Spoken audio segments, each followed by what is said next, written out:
Hi friends, first time నా channel ఎవరైనా చూస్తే సబ్స్క్రైబ్ చేసుకోండి. మేము పెంబట్ల దుబ్బరాజేశ్వర స్వామి టెంపుల్ దగ్గరికి వెళ్ళాము. ఆ రోజు అనుకోకుండా వాసవి మాత టెంపుల్ కూడా వెళ్ళాము. అదే ఈ వీడియోలో చూపిస్తాను, చూడండి.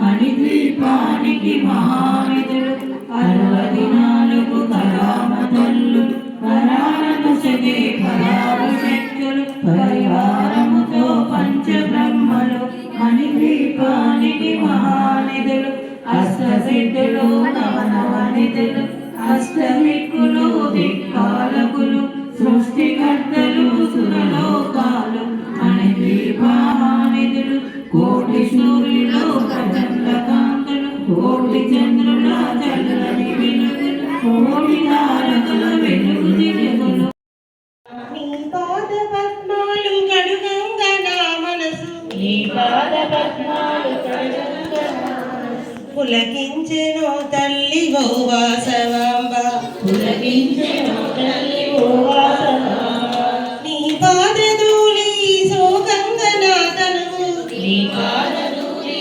సోకంగా నా నైవేద్యం పొయ్యరే నగుమోము నారాయణుకి నైవేద్యం పెట్టరే నైవేద్యం పెట్టరే అనురాగాల అన్నపూర్ణమ్మకు. ఇక్కడ ఫస్ట్ వెళ్ళిన వారికి శాల్వా కట్టి ఆహ్వానిస్తారు. అలాగే వీక్లీ ఇద్దరికి ఇలా గిఫ్ట్ ఇస్తారు వాసవి మాతది. అందులో మా యారాలకి నేమ్ వచ్చింది, అందుకే గిఫ్ట్ ఇచ్చారు. పూజ అయిపోయిన తర్వాత అన్న ప్రసాదం కూడా ఉంటుంది. ఇక్కడ ఎంతమంది వస్తే అంతమందికి పెడతారు. మేము కూడా తిన్నాము అక్కడే. ఎవరు చేశారో తెలియదు, కానీ వంటలు మాత్రం చాలా బాగా చేశారు. Thank you watching my channel. Video నచ్చితే like, share, comment, subscribe please.